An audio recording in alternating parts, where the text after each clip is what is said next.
Hi, I'm Rachel Dillon, and together with my husband, Marcus Dillon, we lead Who's Really the Boss podcast, where we highlight the joys and challenges of running a business with your spouse or family. Our mission is to strengthen families and businesses by helping listeners avoid the mistakes we have made so they can lead and live happily ever after.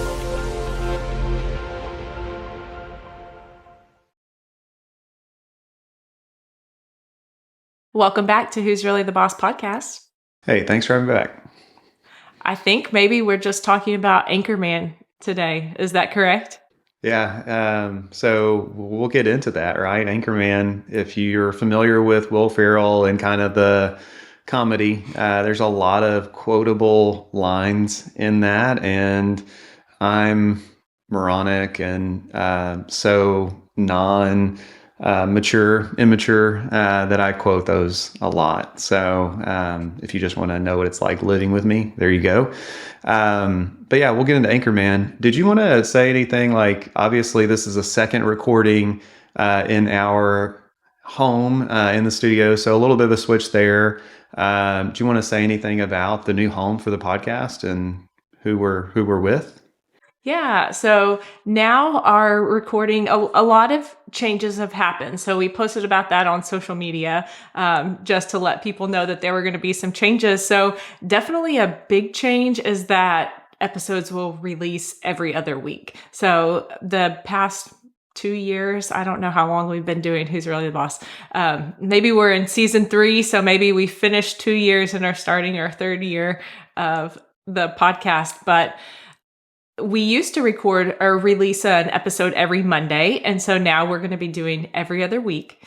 We are also now using Earmark, so they are helping us with all of our recording, production, release, so a lot of functions of the podcast, but also these episodes should be available for CPE. So that's awesome too. So through Earmark, you can get CPE for free for listening to podcasts. And so excited about that opportunity for people, that they don't just have to struggle through listening to us for nothing, that they actually get some credit for making it through each episode.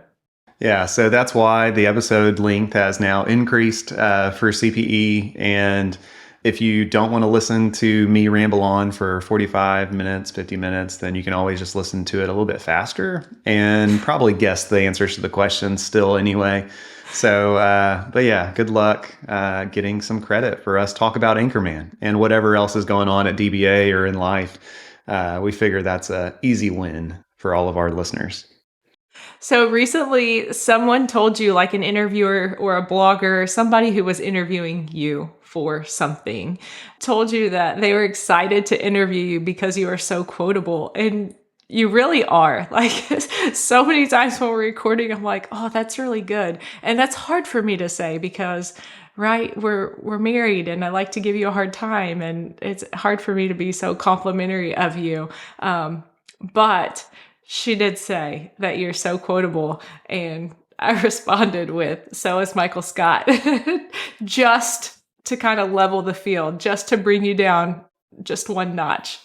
Yeah, I think you were waiting to deliver that because you knew I'd say something about it as soon as I got off the call, because, when someone gives you a compliment, you want to make sure that the other side, especially your partner in life, acknowledges that, because maybe you just got yelled at for not washing your dish or leaving something undone. So, that's life. But not listening, maybe. Yeah, a lot of that. So yeah, as soon as the call was up, I was like, did you hear that? Did you hear what she said? And sometimes you do overhear or listen, and sometimes you just zone out. You may have AirPods on or anything. But in this instance, you were listening. And so you came back with the quip, and you're pretty quick-witted. So I wouldn't think anything else. But between Michael Scott, between Will Ferrell movies, there's a lot of quotes in our house, and we have to be careful of what we use on a daily basis in certain situations and settings. And now even our kids, our daughters, both watch all of the same stuff that we grew up with, have a lot of the same humor built into their life that we do. And I don't know that that's a good thing. I think whenever your kids rewatch The Office for the 10th or 13th time, who knows at this point, we're probably just awful parents at the end of the day. I think we have kept them from some things from our younger days, but yeah, they do appreciate a lot of the humor. We like to joke and we like to laugh, and anytime we can, throw out a good movie quote, we do. All of us in the house. But recently, you told me, okay, I've got it. 2 questions that we should be asking every time there's a new opportunity. And so before we share those 2 questions, I just like to give you such a hard time because every time you're like, I've got it. And it's like the solution to all the world's problems, right? Like every time it's that big of an idea that you're sharing with me. And so I just threw out 60% of the time, it works every time. So when you say you've got like the answers to everything, it just reminded me of Anchorman. What part of Anchorman does that? Oh man, it's Brian Fantana. Whenever he's showing the Sex Panther cologne, and it's just 60% of the time it works every time. So it's just one of those things. You hang out with us, and you're going to get all kind of nonsense. So. All right, well, let's go for it. So when new opportunities present themselves, so for example, what type of opportunities were you thinking about when you came up with these 2 mind-blowing questions?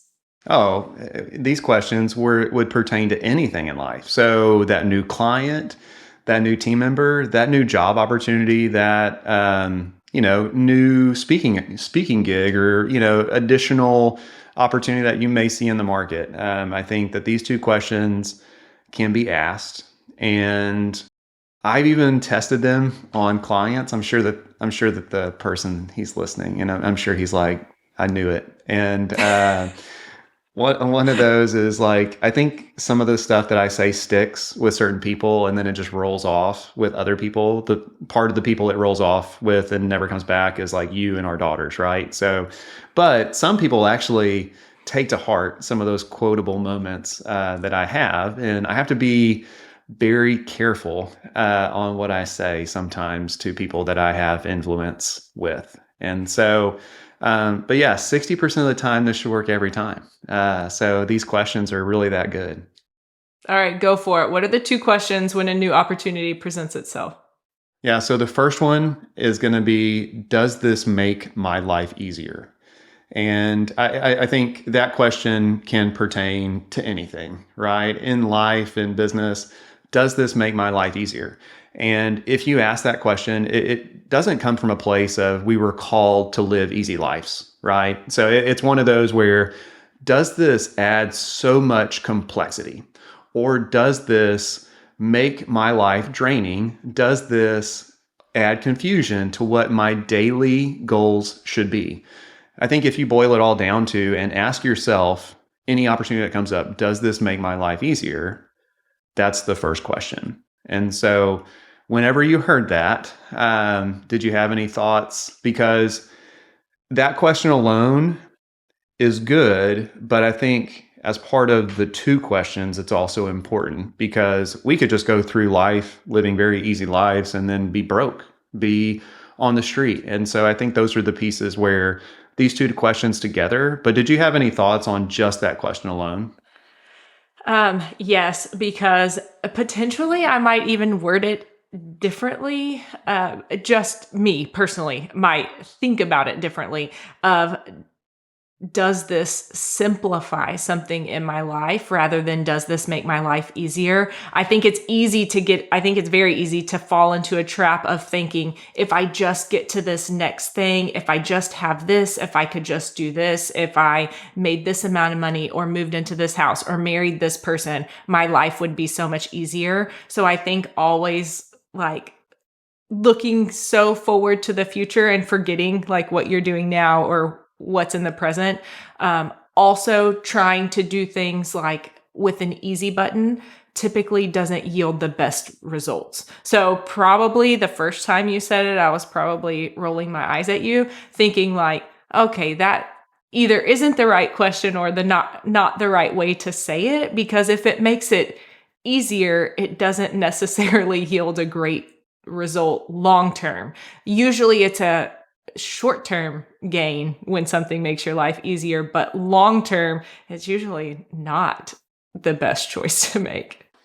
So do we need to change that question? Because I haven't used it on that many people. So if I need to change that question and you added to it, does this make my life simpler or does this simplify life? I think that's the other way to ask it. When I said easier, that's kind of where my mindset was, is does this make my day-to-day easier or does this add just so much complexity that it's not worth it to me anymore? Yeah. So go with the second question. Yeah. And so this one's aimed at business owners who we spend a lot of time with, whether they own a professional service business, a CPA firm, whatever that could be. This is for the CPA, this is for the business owners, right? The second question is, does this increase the value of my business? And so when you've got the two questions together, does this make my life easier? And we'll go ahead and scratch that and say, does this simplify my life? So does this simplify my life? And does this increase the value of my business? So those are the two questions that I would test and answer in every opportunity that exists. And we'll kind of go through there. So that second question, anything to change there before like we start using these across the board? No, I like that one. I'll let you keep it. I'll let you keep it. So I think really what I started thinking about when because you were excited, right? You have something that you're like, this is going to be so much better if I can measure new opportunities based on the answers to these questions. And I think what we used to potentially ask, and I think it's common, but I don't know that it's necessarily the right question to ask, does this make me more profitable? Or even maybe more short-sighted, does this make me more money? Like, is this income? I think that's very easy. Being young and being like a brand new business owner, that's really at the forefront of a lot of things. When you've potentially left like a W-2 job and you are just starting out, your question might be at first, does this make me money? Full stop. And then yes, go in the direction of what that is. Or, maybe after a year or two, does this opportunity make me more profitable? Again, maybe at that point it's full stop, still trying to become profitable at that point. But where we are in life with a little maturity, a few years of the business, I think coming up on 13. And so does this simplify life and does this increase the value of the business are the better questions to ask there. All right. Well, I'll give you a little bit of credit on that whenever I mention those to others. You won't. So, I know you won't. I know. So you kind of mentioned it. Does this make me more profitable? And the situation could easily be you can take advantage of an opportunity just because it brings in more cash flow, just because it increases profitability in the short term, but you may be foregoing long-term value in your business. A great example of this, we just talked about the team member that resigned effective immediately. If I wanted to add bottom line profit to DBA, I would have just rolled up my sleeves and done that job. I would have maybe laid off other people that aren't fully utilized and done their job. And that profit would have hit the bottom line, and that resulting service would have decreased because I can't do it all and I'm not equipped to do it all like others on our team can. But it would have added profitability in the interim while the people were still happy as clients until they knew that it was all me screwing stuff up on the other side of it. So that being said, we also come into contact with clients who may be thinking, I'm not going to hire that person because of growth. I'm just going to work more. And in that situation, what happens is you can't scale. Your business revolves around you even more so, and you can't scale which then decreases the value of your business whenever you go to have a succession event, or it burns you out that much faster. And so I think that's the piece where, in my mind, it was at one time 3 questions, right? It was, does this simplify my life? Does this make my business more valuable? And does this increase profit? But I think that increased profit is kind of a contra account sometimes, or a contra question sometimes, because it could go directly in conflict with the other two. Yeah, for sure. I know certainly in the accounting industry, right? Certainly in accounting, if the owner can have the highest production in the firm, they're going to be more profitable. However, the value by an outsider wanting to purchase the business doesn't necessarily want to work 7 days a week and, hundreds of hours certain times of year. So they're going to have to hire help. So the amount they're willing to pay you for that book of business is different. If it's an outsider who's not going to do much production or any at all, they certainly don't see the value, because now they're realizing they're going to have to hire someone with a lot of technical experience and knowledge, but they're probably going to have to hire like 3 someones, because if those people aren't owners, they're not willing to put in that same amount of time that maybe an owner did. So it really just starts limiting options of what you can do as far as succession events.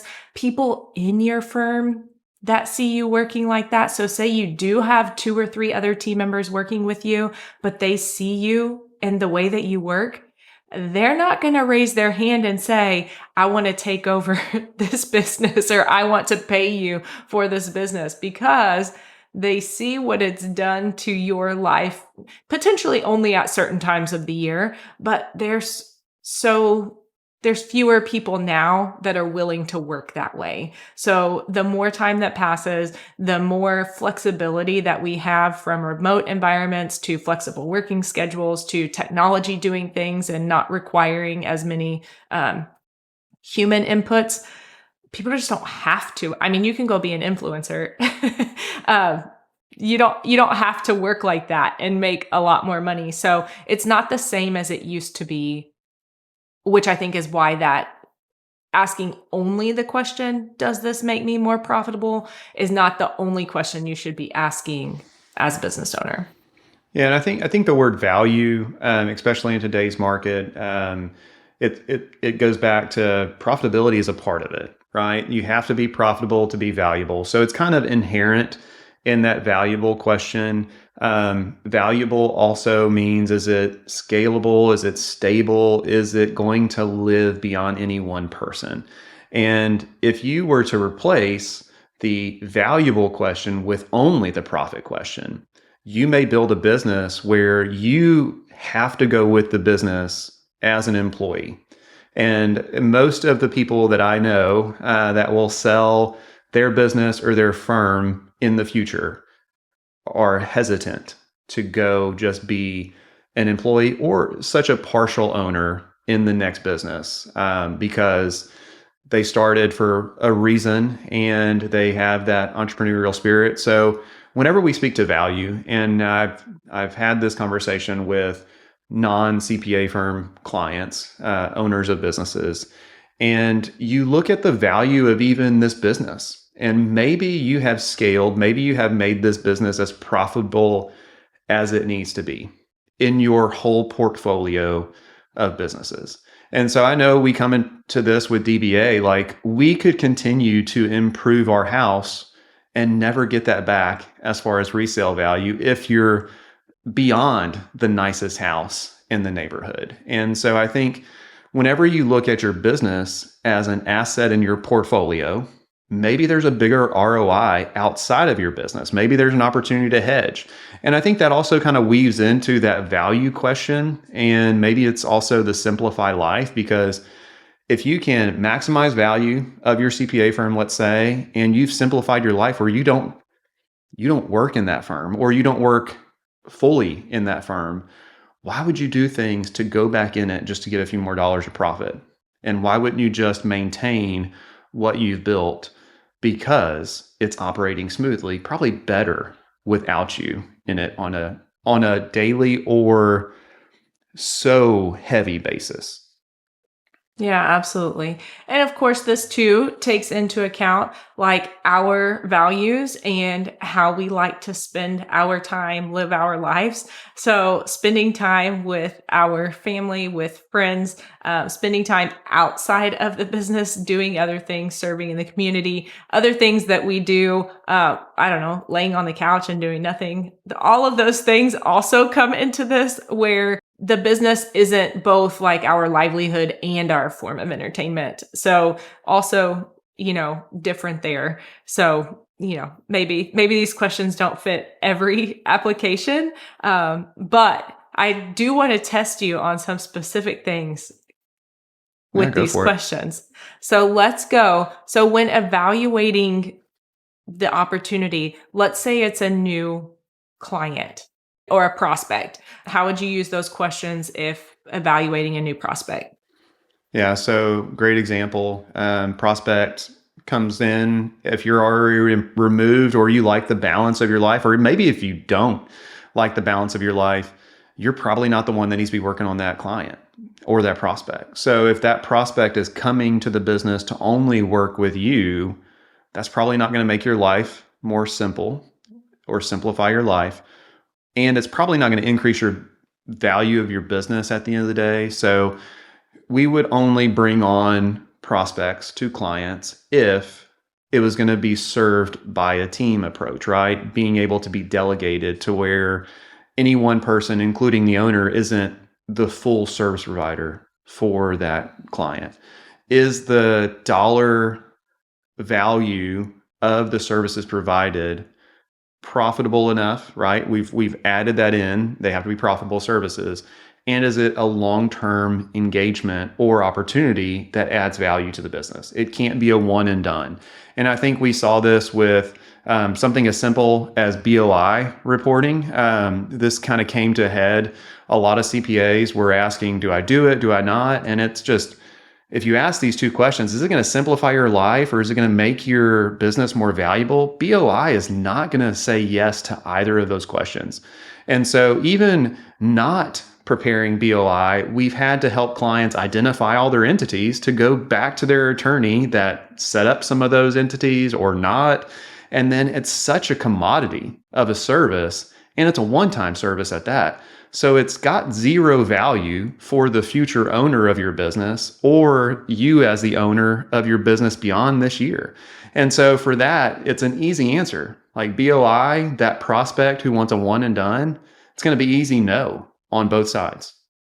Yeah, that would, for us in DBA, that would really complicate life because the capacity of our team to do that. We wouldn't be able to plan appropriately. We wouldn't know how many people are going to actually take us up on that offer and get that service done by our team. But then it's not a repeatable service.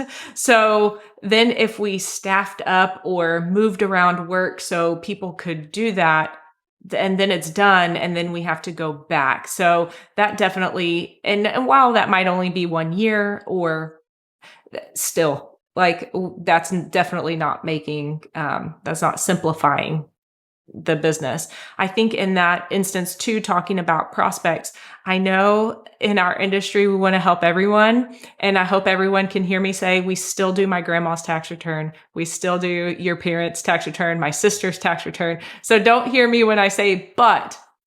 When other unrelated clients who are very nice and maybe you do have even just an acquaintance relationship with, and they just want a tax return and they want you to do it because they trust you to do it and they don't know who else will do it. For us, that will not simplify our life. Again, the annual nature of that tax return and the deadline that is in place, we have to change so many things within our business to get that done that it doesn't make sense to say yes to each of those. Again, that might increase the value a little bit, but even a lot of times I hear people say like the little old ladies that they're doing the tax returns for, it's not really increasing the value of your business because those aren't guaranteed. Like, we don't know how much longer those are going to be clients or projects within the firm. And so, all the way to something super complex coming in, like you mentioned, that only the owner or only one team member is going to be able to work on. What happens when that person leaves and can no longer work on that? And so, those are, I think, definitely when we're looking at prospects, why we've identified ideal clients, why certain people speak to the prospects that call or send messages through the website. And so I just think that's really important when it comes to thinking about prospects, because in the beginning of a business, it's very easy to say yes to everybody. Yeah. The last client block sale we had in 2023 had some of our friends in it, right? So, like, people we had continued to do their annual tax return for 13 years. And they believed in us in the beginning. And our business just changed over the 13-year life. And that's where we no longer serve that client. And I definitely did not serve that client the best on our team or in the market. Me doing a tax return is probably not the best return on investment for one of our friends. And all of that just goes to, you kind of have to know who you are and where you want to go. And when you look at, the service offerings or the individual clients that you work with, I think these two questions are easy to ask. Not ask the client. Maybe you ask yourself, and maybe if you have a accountability partner in the business or at home who knows that, maybe they can also help you answer these questions. Does it simplify life, and does it add value to the business? Okay, this is a good one. Software. How can you Love. apply these two questions when evaluating software? Yeah. So the season that we're in with software right now, we are evaluating software that we already use. And how can we use the software that is already a part of our tech stack better and more fully? And the remaining pieces of that tech stack that we may use for only a handful of clients or a handful of processes that could easily be done by another piece of software in that stack, we are removing those from the stack and removing that subscription fee, that monthly cost. So you ask those questions like, is this piece of software making my life simpler? Am I able to go from 3 or 4 pieces of software down to 1? Now, that one piece of software may not do everything the same way that each one of those 4 does, but does it do it good enough, right? And so does it get the job done? I think those are the pieces that you have to ask yourself. Is it simplifying life? Is it simplifying the number of logins that you may have or the number of subscriptions you may have? And then the other piece is, if you're cutting software, that's hitting the bottom line. Like those dollar amounts are increasing your EBITDA, which then increases your valuation whenever you go to sell, if that's your plan. So why wouldn't you evaluate software the same way with these two questions? What's the simplest path, or what's making my life simple, and is it adding value to the business? Yeah, and I wasn't calling you out on us cutting out or changing softwares or anything like that. I didn't mean to anyway. That wasn't my intent. Yeah. My thought, really, where my mind went was, when we go to conferences, or my goodness, we get emails from every vendor possible. Is really looking at that and kind of believing a lie that this is going to make my life easier. Like, if I just have this piece of software, this is the missing piece, and this is going to solve all my problems. And so I think really evaluating that, does this make my life simpler? What does onboarding look like? What does implementation of that, what does the transition or the conversion look like from whatever you're using to that new thing? What is the ongoing support down the road? And will my team or future team be able to use this? This is not for, what we try to stay away from is buying software that's only going to be used by one person. So if there's a need for something, like we have to have this, yes, and it will make that person's life simpler, and add value to the business, then yes, for sure. But looking at the software and thinking, if it's so complex that only one person is ever going to be able to use this and everybody else is going to always have to go to that one person or calling, the support or the chat all the time, maybe that's not the best solution. Yeah. I think two examples there. We had about two or three different reporting softwares that were layered on to QuickBooks after the accounting was done, right? And we would produce really good monthly or quarterly looking reports that we were happy with. Like, just like we used to want a high five on that awesome tax return we did, we wanted that same high five when we presented this awesome looking quarterly report to these clients. The clients didn't look at them. They could care less. Like, it was their data. The first one or two times they thought it was neat and they would look at it. But after that, they didn't care. And so where they valued our time more was in conversations and meetings. And instead of spending our time manipulating software, trying to build these reports, and some of that now can be automated after the template's set up, the client expressed like, hey, instead of just sending me this report with 15 minutes of commentary, can we just talk for 15 minutes? Like, that's how I would much rather use your time. And so we listened to it and we kind of removed some of those reports and that software that's expensive and hard to learn sometimes. And it's constantly updating. So we're constantly having to learn it. So that was an example of, asking this early on. We still provide additional reporting for clients that value it, but if they don't value it, like, why do it? Is kind of the piece. The other part is talked about a lot, AI. And so a lot of people talk about AI right now. And, people are so much more skilled in AI and everything that goes into all the different learning models and how fast that is shaping up to be. I am not on the forefront of use of AI. I am not an early adopter, but I'm a adopter somewhere in that cycle. I'm not late.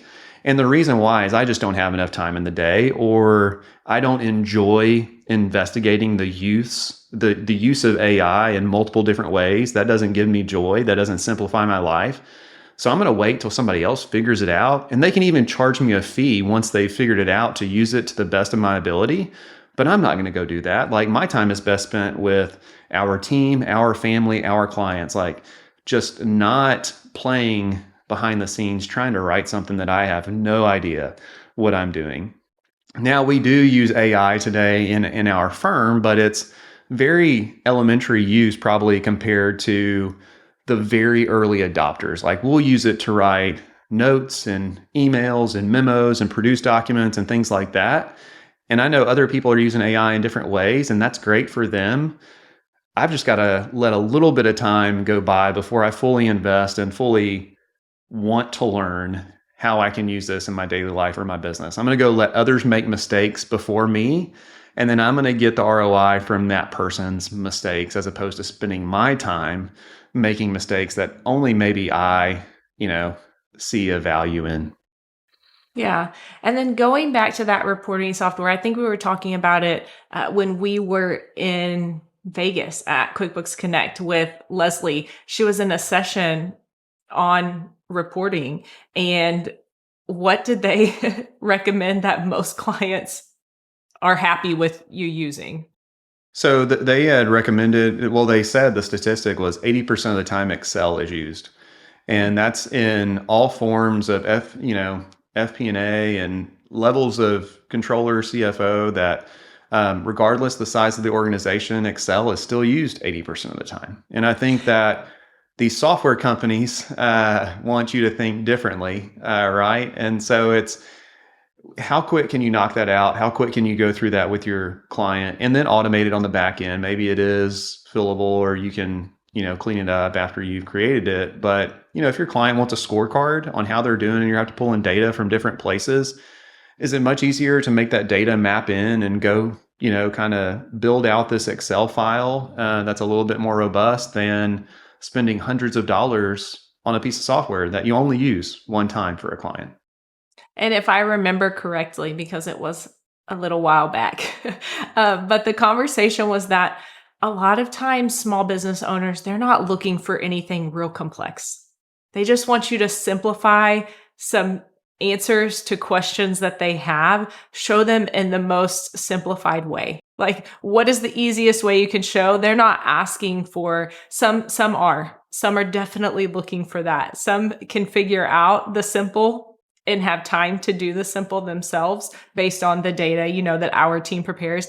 Others they want the shiny, like they want the big, the fancy, the very detailed. But it just reminded me of this, thinking about, does this simplify my life? So how can we take the information we're sharing and advising clients on and put it into its most simplistic form? That's going to be what they remember. That's going to be what they actually use. Yeah, I would say a big part of advisory for us is our clients pay us to dumb it down. And they want us to sift through the complexities of running a business, the accounting that goes with, and simplify things enough to where they can make decisions in their business. And you don't need expensive pieces of software. You don't need to flex your brain muscles, if you will, or all the credentials that are at the end of your name. You just need to be present with your client and meet them where they're at. So that goes hand in hand with, does this make my life more simple? And does this increase the value of my business? Because, happier clients will make your business more valuable because they'll stick around. All right. And then this next one that I want to ask you about might be the hardest one that I throw at you. So, adding different either income streams or service lines. How do you use these questions when evaluating that? So different income streams or service lines. If you go back to that, viewing your business as a portfolio and hedging yourself against a downturn in the industry that you work in, that's always a good thing to do. We have seen so many people in our lifetime that have not hedged themselves, and then the corporation they work for turns and goes a different way, and the value of their retirement and everything they've worked for went south. So it's always good to hedge. Whenever you look at service lines, I think part of it is it may not be simplicity today, but is it simplicity on the other side?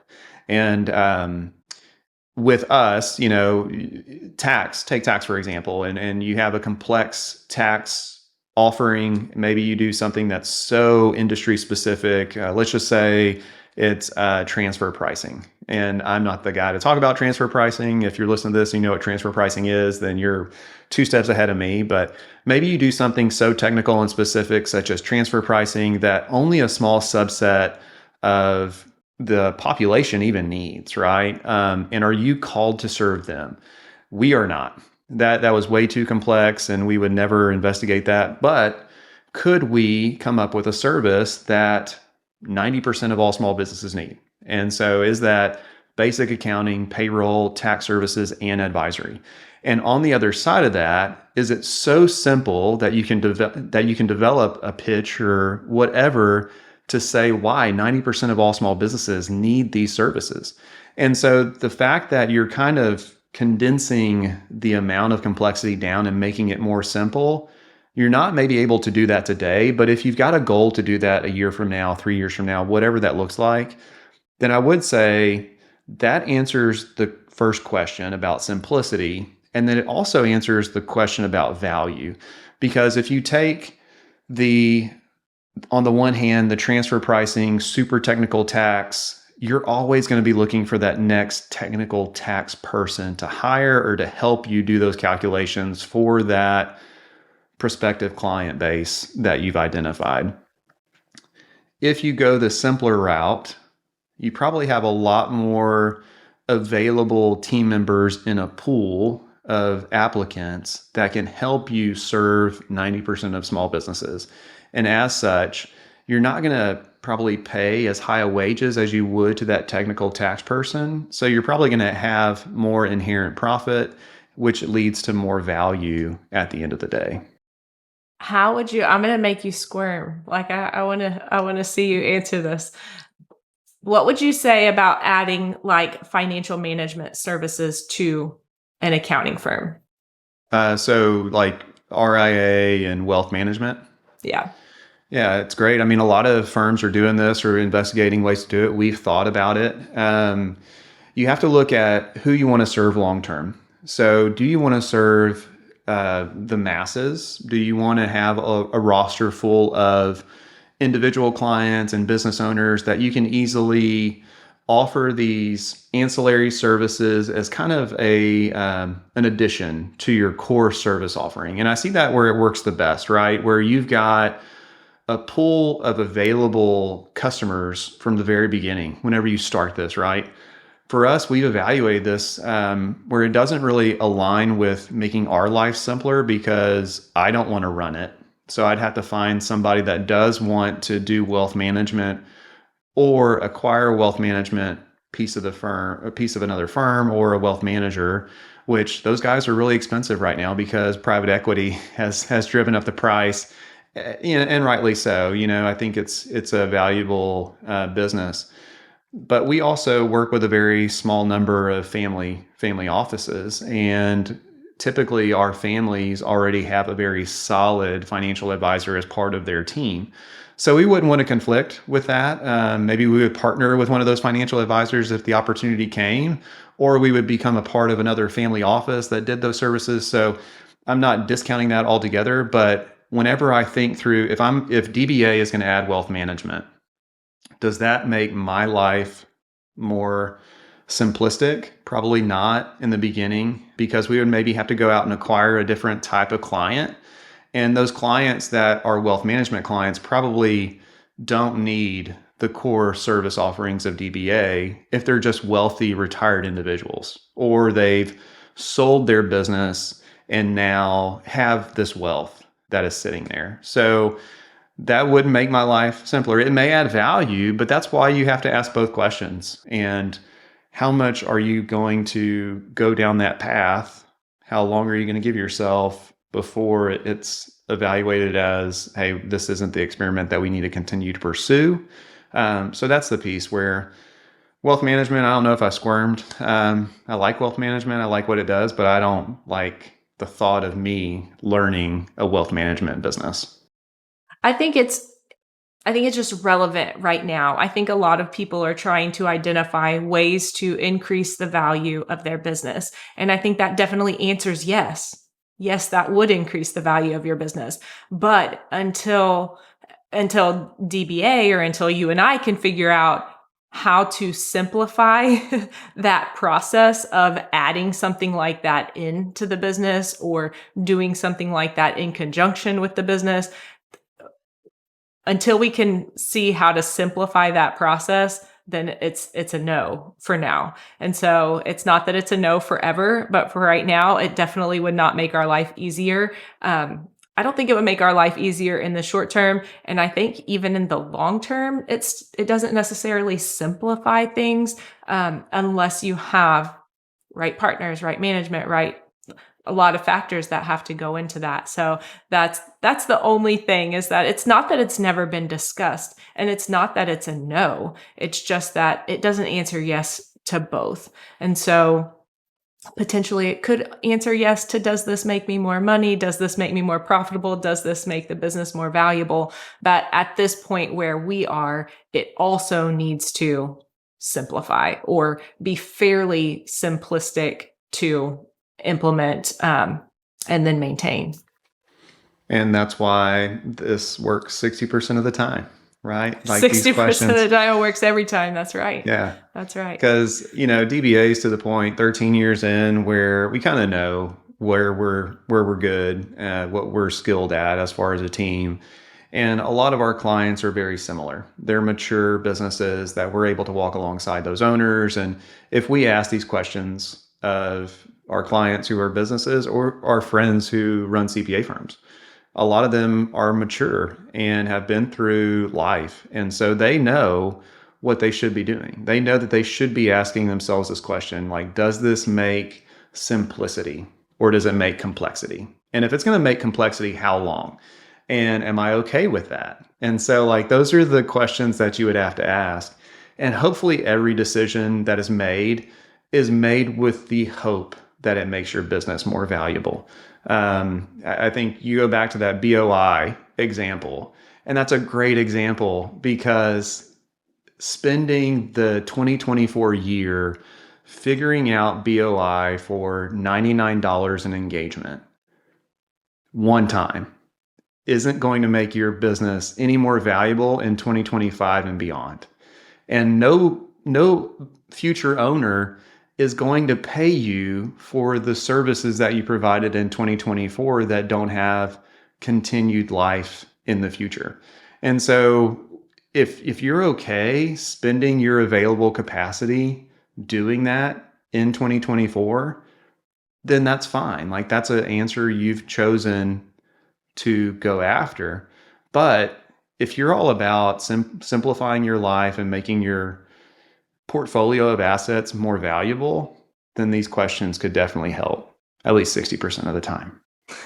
And definitely shed light on, okay, what are the other alternatives? If I am just looking for more income, more revenue, whatever, what are the other alternatives that hit these questions better than maybe the initial thought? So maybe something has sparked the desire to do something different. And then it's just taking one step to evaluate, is it going to make my life more simplified?